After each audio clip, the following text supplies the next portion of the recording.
februaru, od 1. do 28. februara 2023. godine, snježnih dana 0. Ja sam našao naslovnu stranu Čačanskog glasa iz 10. februara te godine i to možete ovdje vidjeti gdje na naslovnoj strani piše ipak zima, slike snežnih nanosa iz seoskih mesnih zajednica na teritoriji Moravičkog okruga.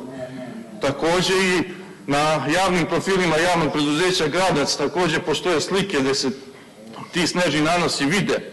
A ono što je posebno zanimljivo, imamo objavu opozicionog medija Ozon Presa, čiji vlasnici i novinari sede u ovoj skupštini, od 4. februara, gdje se kaže: obilne snežne padavine danas popodne prouzrokovale su prekide u snabdevanju električnom energijom na teritoriji, seoskom području na teritoriji grada Čačka. Još od 11 sati pre podne Kačulice su ostale bez struje, a struje nije bilo ni u Balozu.